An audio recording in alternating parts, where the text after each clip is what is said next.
will see my children. So I have no plans of doing that. I have no plans of leaving the country to hide. One last follow-up for this matter. Jason Lugo. Ma'am, Congressman Marcoleta offers himself as your lawyer in case tutuloy yung impeachment case against you. Will you accept the offer? No, I think, well, first off, I'd like to thank Congressman Rodante Marcoleta for his offer to be my lawyer in the impeachment case. I appreciate it because he's a very good lawyer. He's a brilliant lawyer. In fact, he pointed out to me points during the committee hearing that as a lawyer, I was not able to see. So that shows his astuteness in the law. But I feel that he will better serve the country if he remains as a member of the House of Representatives. That is what is important right now. We need good public servants, good leaders, good officials in government. And I assure everyone that we already have lawyers helping us. In fact, the moment that Franz Castro announced last year that they are planning to file an impeachment, we already talked to lawyers who will handle the impeachment case at the time. But now, cases pala, 3. So we just need more lawyers. And we already discussed this with the first team that we hired as lawyers. Another follow-up. Please, Ruby.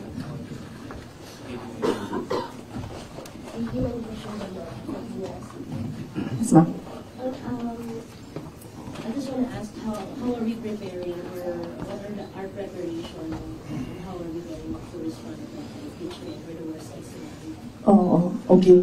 Yes, ma'am. So, very recently, we had a meeting with the lawyers, and what was discussed there was the arrangements, because we needed more lawyers. We are expecting another impeachment case now, so this may be 3 impeachment cases.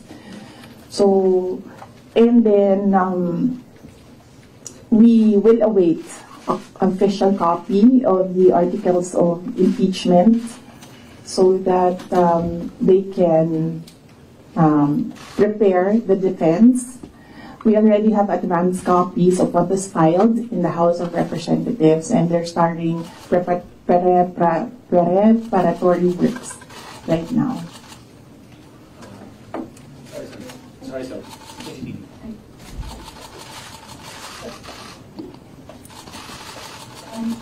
Most of your allies and former allies have changed positions or changed their sides. How do you feel right now? And if, for example, the impeachment comes through, are you confident with the numbers both in Congress and the Senate? No, we're not confident with numbers, ma'am, because impeachment is a legal process and a political activity. So we are confident with the legal aspect of the impeachment because all the lawyers that I asked to review the initial drafts of the impeachment complaint really said that this is not, well, I would say it's not an impeachable offense, and this is not an actionable offense, things like that, lawyer talk. But with regard to politics, that is a different matter altogether. So we do not know what will happen with that.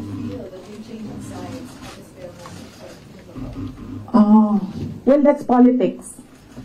They always say that there are no permanent friends and enemies in politics. So it really depends on the person, on the politician, what path he will choose. That's serious. Hi, ma'am. Related to the worst case scenarios. Yes.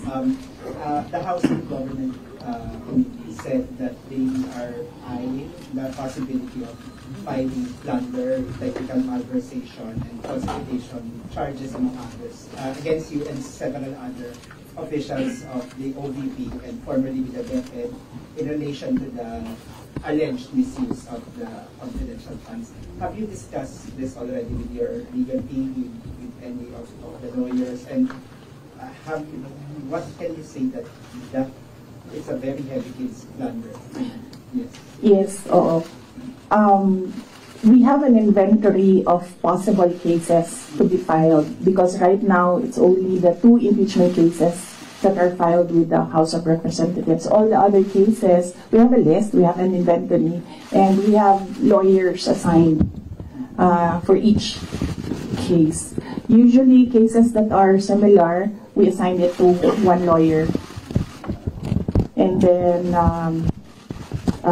other cases, we assigned it to other lawyers so that we ensure that all the cases have lawyers focused on each case.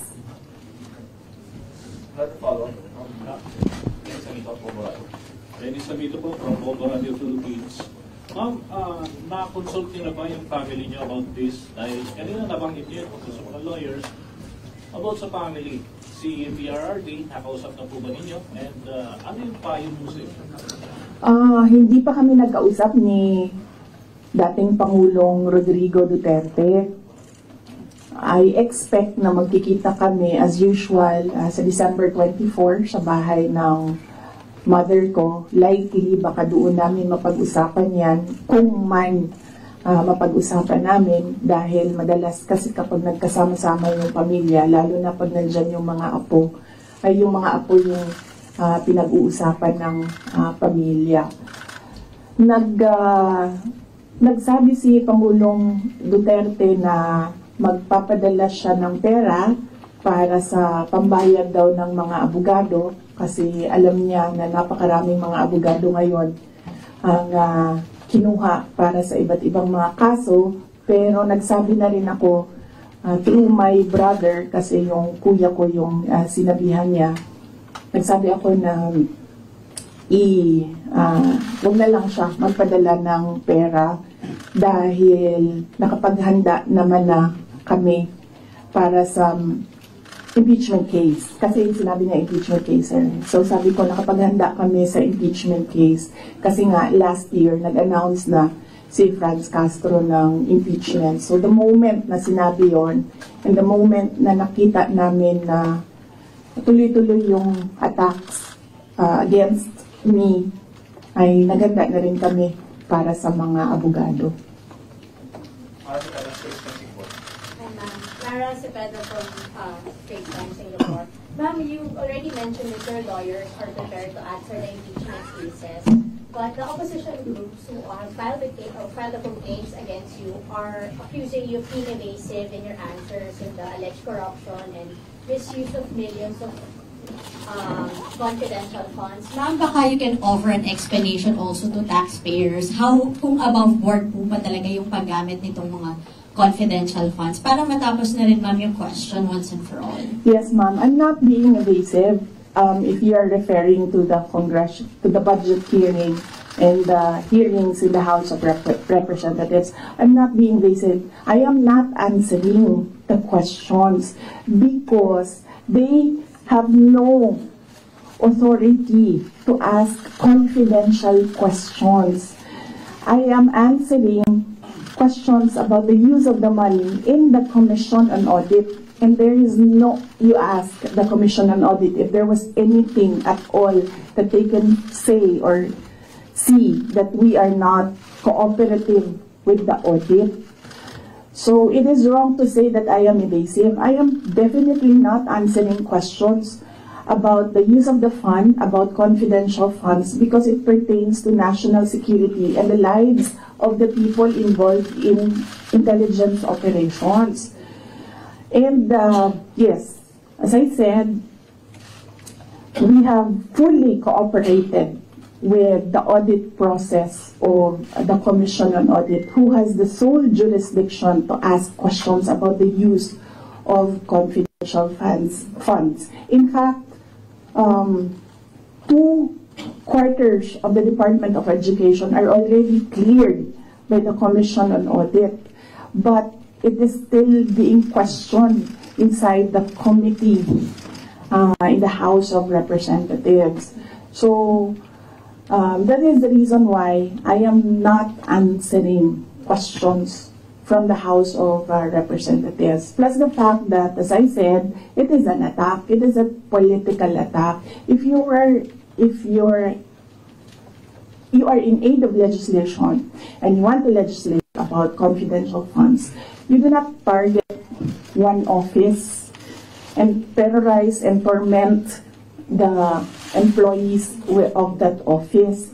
What you do is you do a sampling, a random sampling of the offices who have confidential funds. Why not call the office of the president, who has billions and billions of confidential funds, if you want to legislate about confidential funds? So that shows that they're singling out the office of the vice president. And I really feel that it's very disrespectful to the office of the vice president. That is also why when they ask that I respect their process, respect begets respect. So if they want respect, they should first respect the office of the vice president.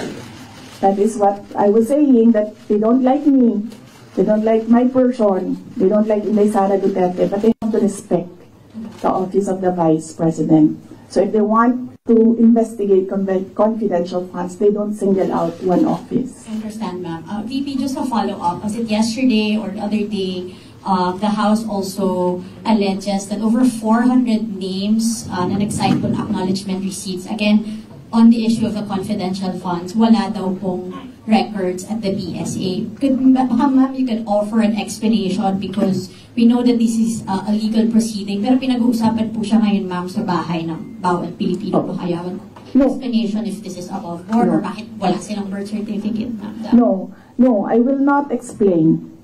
I will not give an explanation, because it will entail that I explain intelligence operations, which will compromise officers who do intelligence operations.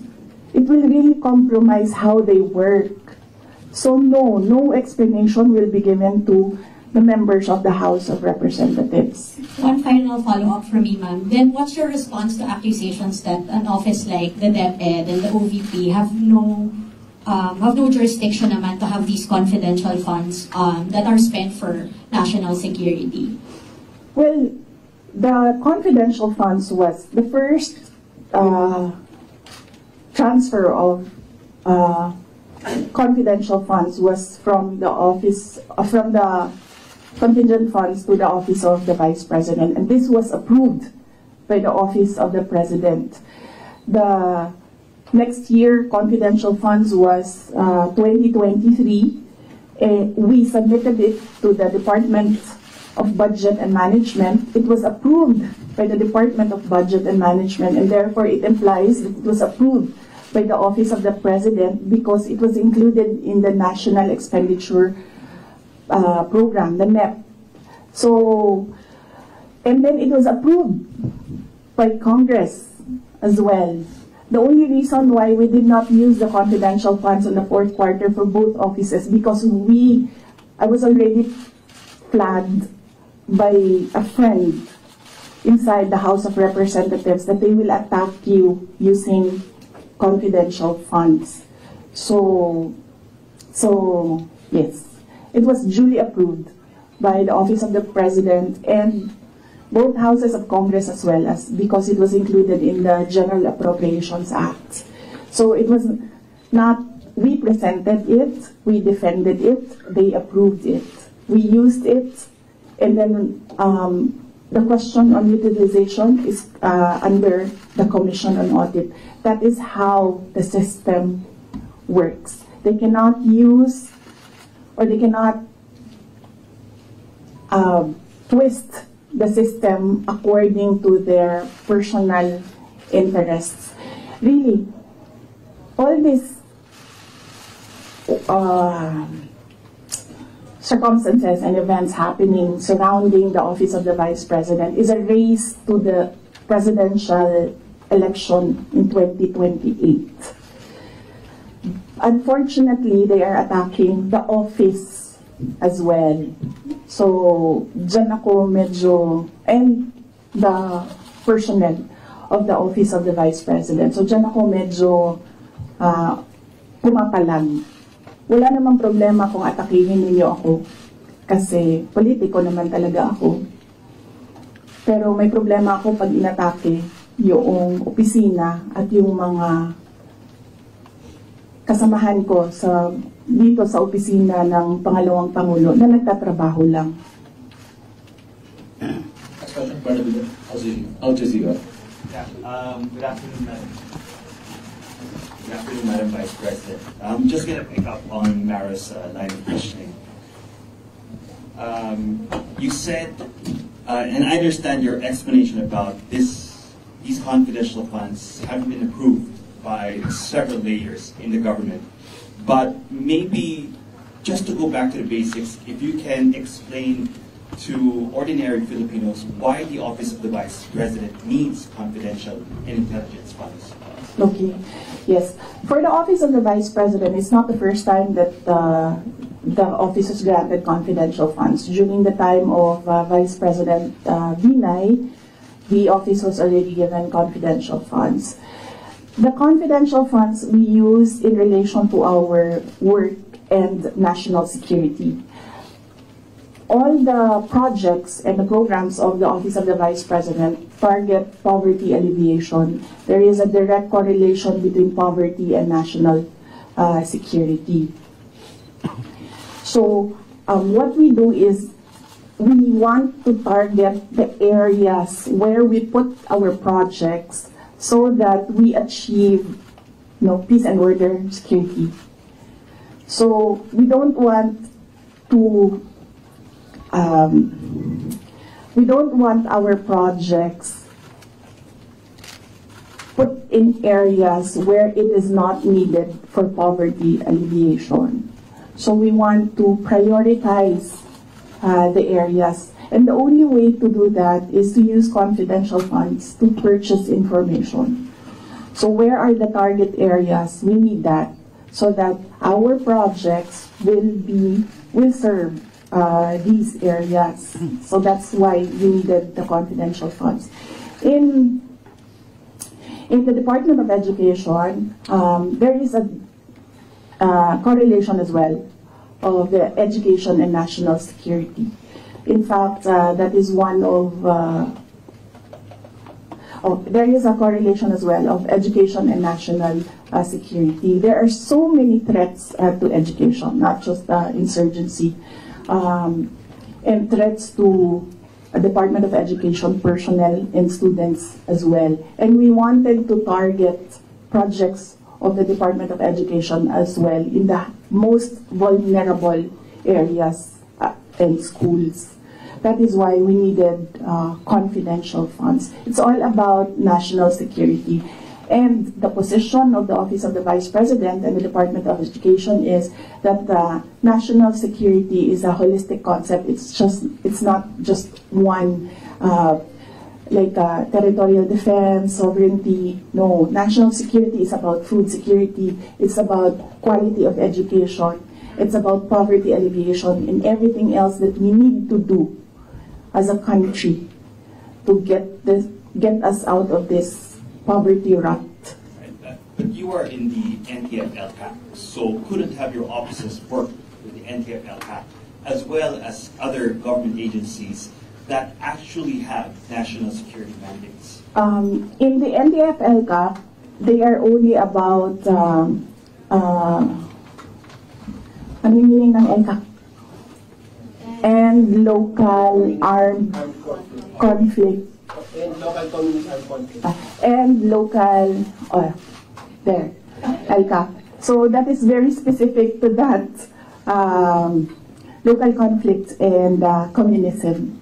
So, as I said, the projects and the programs of OVP target poverty alleviation, and there's so many factors affecting poverty.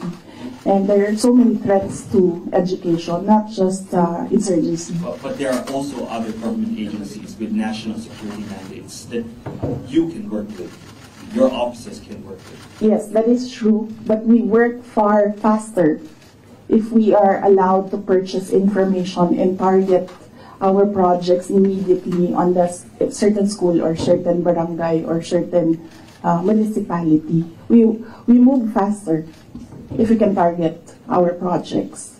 Okay. Going back to the confidential funds, that was also part of the confidential funds, but the names that are being verified by the Philippine Statistics Authority, I know you said that you can't explain because they're confidential in nature, but maybe just a yes or no, because other names have cropped up. Aside from Mary Grace Piatos, we have Chippy McDonald, Fernando Tempura, Carlos Oishi, Raymunda Nova.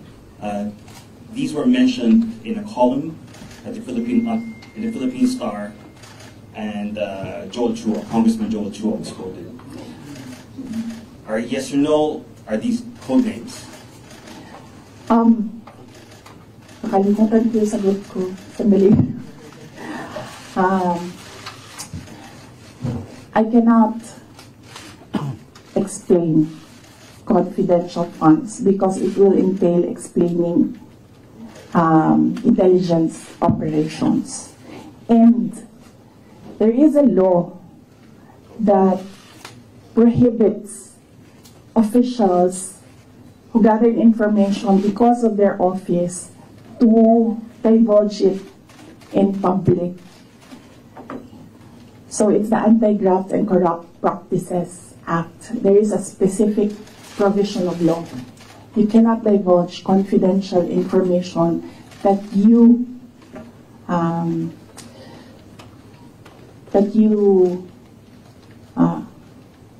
received while in office. So you won't even say these are No, that's just because code names? that will add to cases that may be filed against me. One last, sorry. Yes. Why the choice of a letter submitted to the NBI instead of an affidavit? Wait, hold on. I can answer. I can give you a very short answer with regard to ARs. I had nothing to do with the preparation of ARs. It went down to the grassroots level. So I had nothing to do with preparations of ARs. I was up here in the structure and money went down for information. So you have no knowledge why all these names were used in the acknowledgement receipts? In the first place, we do not even know if these are ARs which came from DepEd or OVP to COA, because there's a chain of evidence supposedly. In law, there's a chain of evidence, handling of evidence. So right now, nobody can really answer that because nobody knows if these ARs are true. Because we don't know if it came from us.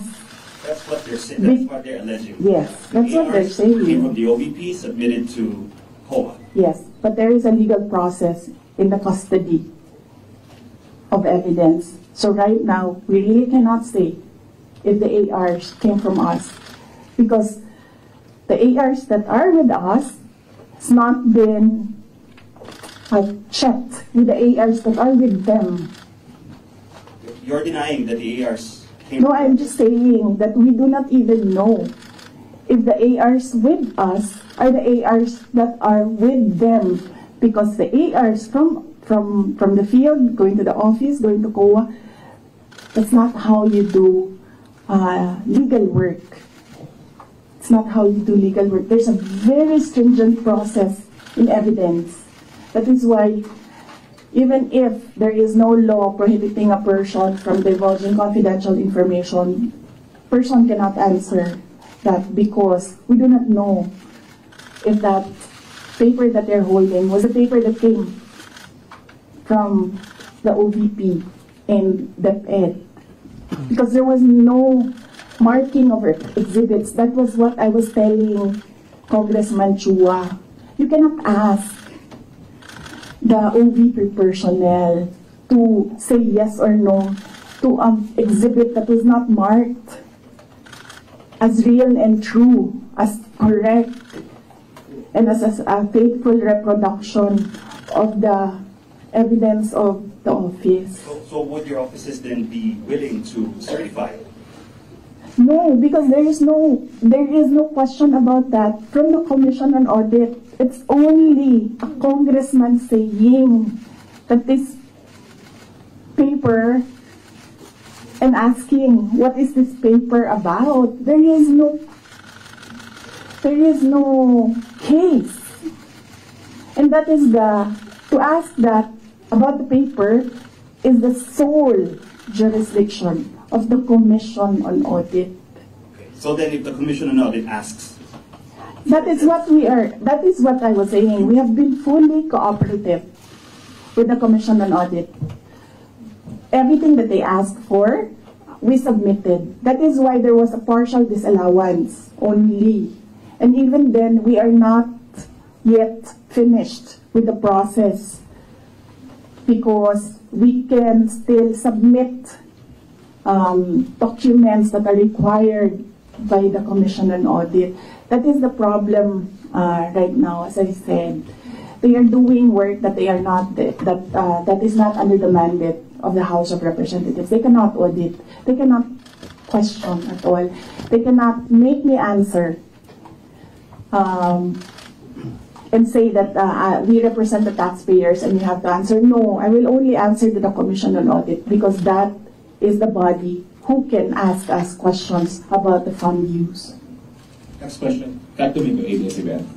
Good afternoon, ma'am. Ma'am, on the issue of your budget not being reinstated or restored, your reaction first on the decision of the bicameral conference committee. Well, we do not expect anything about the budget of the Office of the Vice President anymore. As I said,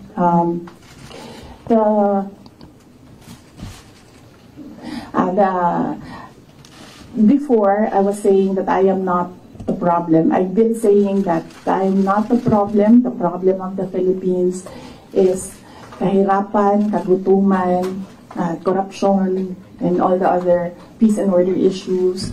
But it is clear right now that they consider me as the problem already. So I will not help them solve the problem. Ma'am, a follow-up question. It's nearly January already. Your office will be filing a new budget request for 2026. How much do you intend to ask from Congress for 2026? We've not discussed that. We need to wait for the budget call because the budget call outlines the rules of your proposal for budget for your office. So we need to read the budget call before we can sit down and discuss a budget proposal for the Office of the Vice President. Ma'am, at top of mind, are you still considering to hike the 733 million or will you be happy operating on the same expenses in 2026? I cannot answer that because there are rules.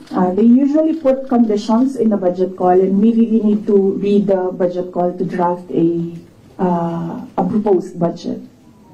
That's two questions. Well, just to follow up on the budget, in the previous interviews, you said that you cannot give a definite answer on what will happen with regards to your satellite offices, given that the budget was not final at that time. But given that the BICAM already decided not to reinstate your original proposal of 2 billion, what will happen to your satellite offices? There are around, I think, 10 satellite offices across the country. Yes. We have to see if we can continue with the projects that they are implementing.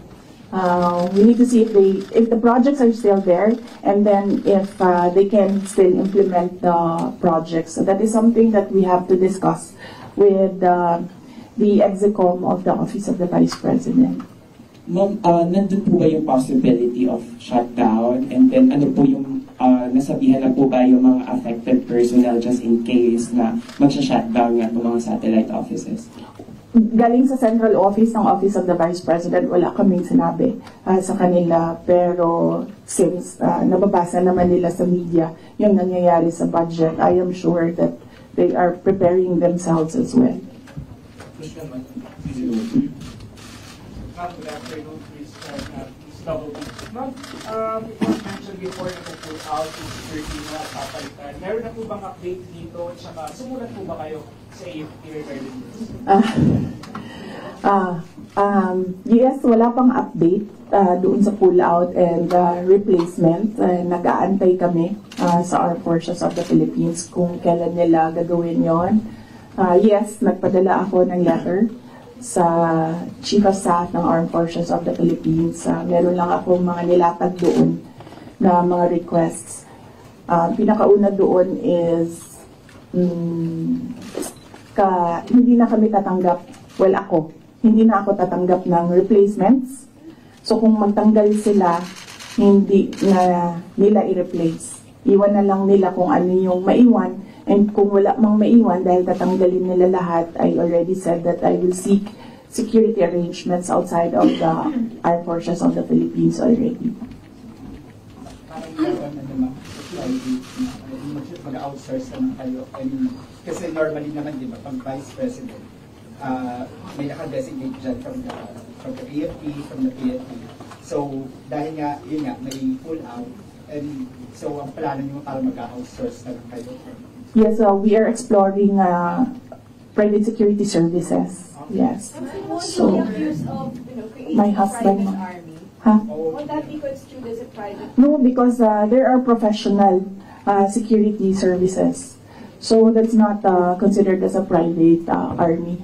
And I do not know if these individuals are allowed to bring guns. So that makes them less of an army, ma'am, kung wala silang, hindi ko alam yung sa professional security services. But that is one option that we are preparing for in case there is a pull out of the entire security detail from the Armed Forces of the Philippines. Initially, I asked my husband, and then he said that he'll make arrangements. Out of pocket, how much are you estimating for that?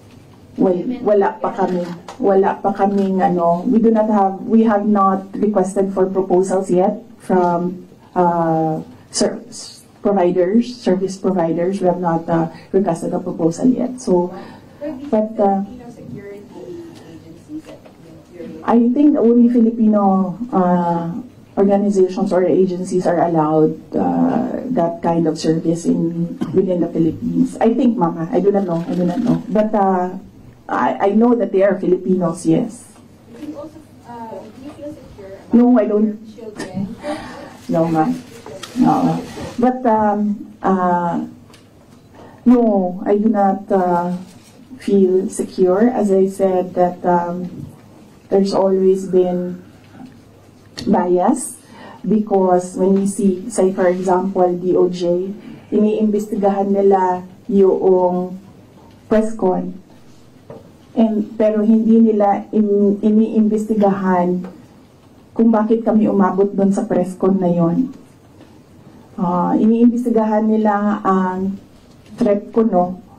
Pero they've not ever investigated threats against me, which are all documented, but we do not give them the information because we don't trust them at all. Last two questions, Red, then you. Ma'am, kasi sabi po nila mga congressman po, ma'am, kasi parang contrived lang daw yung threat ninyo. Parang it's just an imaginary threat. Like for example, si Asidre nagsabi na imaginary daw yung threat ninyo, unlike doon sa sinasabi na threat daw, yung inyong threat to the first family and Speaker Romar. So what's your take on this po? Kasi parang dinidismiss po ng mga congressman na kayo po ay nagkaroon ng threat sa inyong buhay. Parang sinasabi nila, hindi naman parang imaginary lang yung threat ni Vice President as opposed to sa sinabi niya doon sa press conference. What's your take on this, ma'am? Yes, we have documents, sir. We have screen caps, we have photos, we have police blotters, we have everything on file. But I never talked about it before because I felt na it was part of my job as Vice President. You get that? Diba? So, and it does not affect my work. So all the more that it was inconsequential for me at the time. But right now, seeing that they are picking out words that I said and making a case out of it and saying that these are threats. So I think they should start with, where is this coming from? That is the question that they should ask themselves. But I don't think they'll ever ask that of themselves. So we'll just move on to the cases and the impeachment and whatever will come in the new year. Do you regret saying or making such threat to the President and the First Lady and the Speaker? No, ma'am. Buti na yung alam nila, ma'am, na pag namatay ako, hindi talaga ako, I will not die in vain.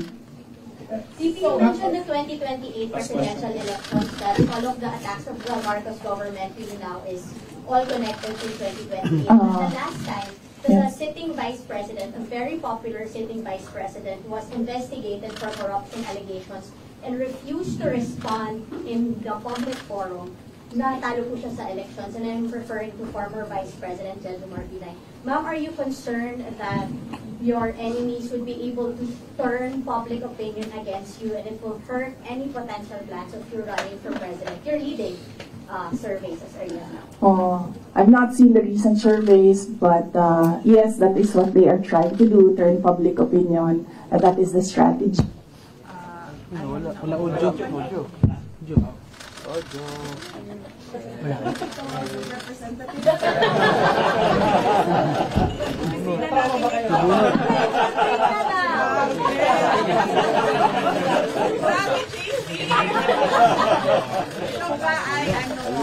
Double agent.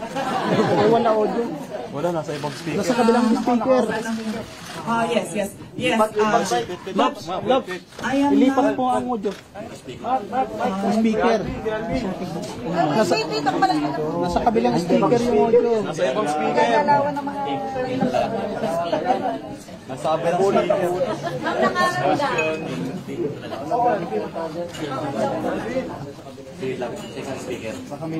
Lapit mo ano? Wala ka na naglipat. Ayan na. Dito na ako. Wala pa rin. Lipat na mic. Para matapos na. Lipat nyo na lang. Wireless na. Provider ba yan na? Ayan na. Yes. But yes. So, yes, that is what they are trying to do, turn public opinion. That is a common strategy in politics. Black propaganda and everything. Will it hurt my chances? I'm not yet a candidate. So, right now, I am just the Vice President of the Republic of the Philippines and working for the country. So I am not yet a candidate, so I do not know if this will affect me.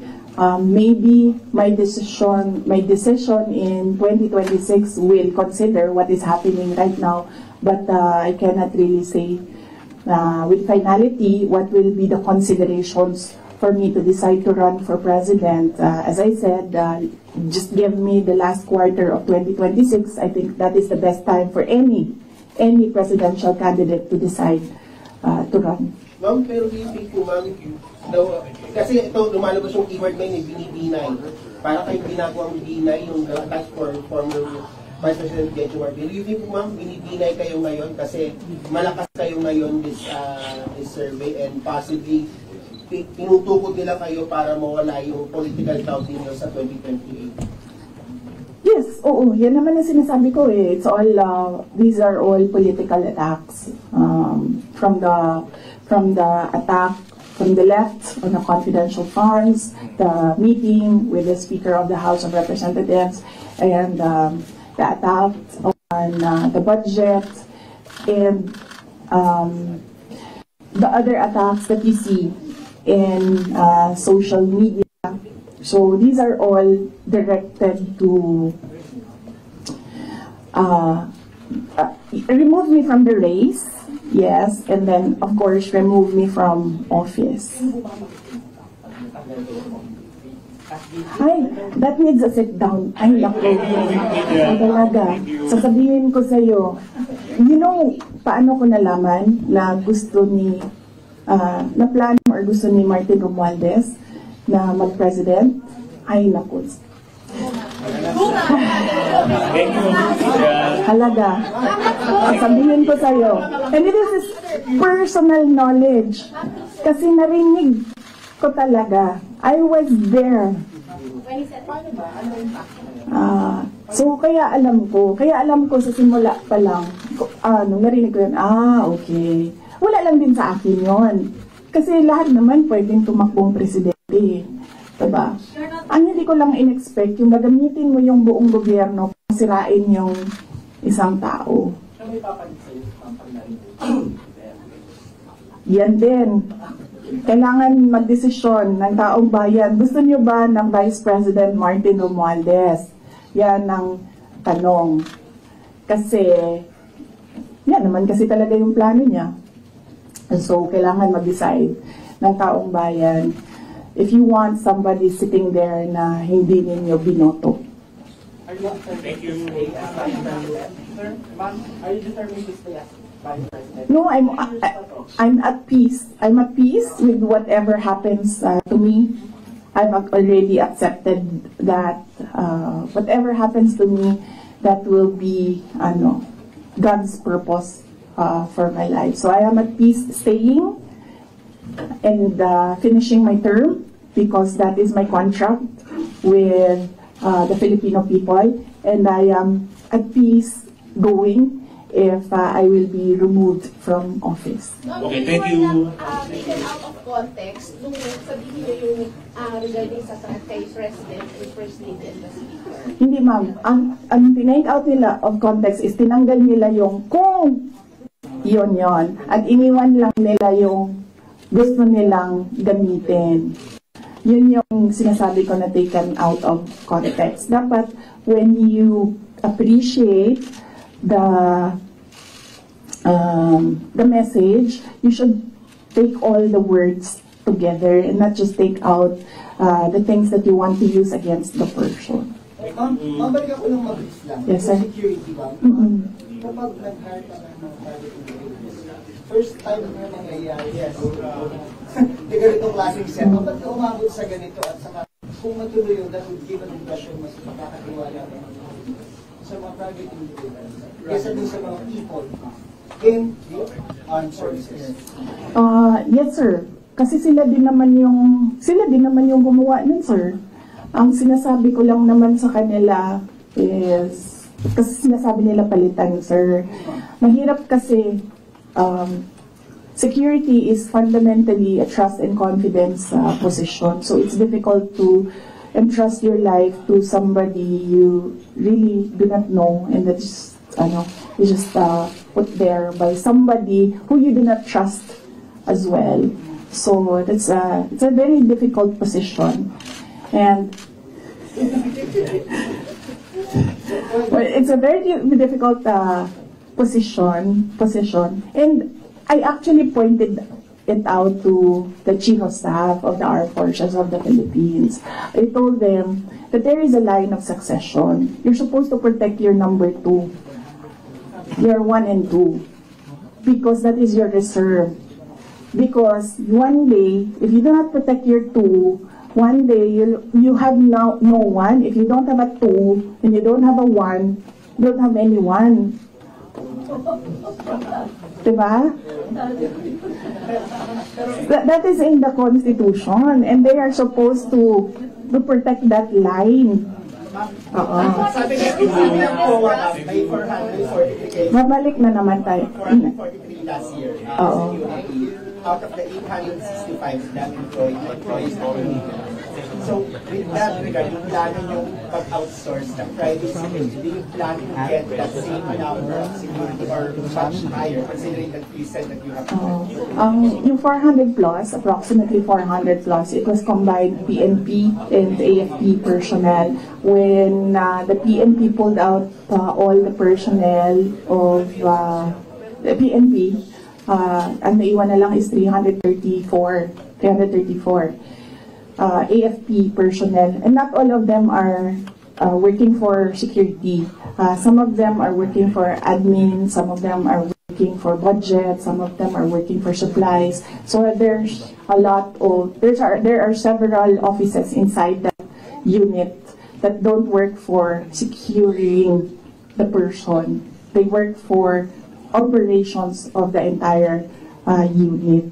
So, ilan lang dyan, sir, ang nasa security talaga. Like close-in security. Ma'am, yung hindi mo tinatrust na appointing person, is it BDM or the chief of... Ay, silang lahat, ma'am. I don't trust anyone right now except myself.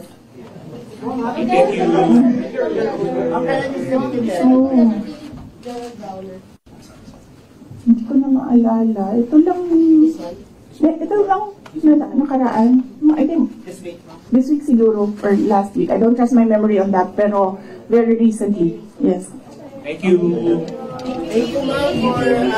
Walang tatayo, ha? Sana naman next year na tayo magkita-kita ulit, ha?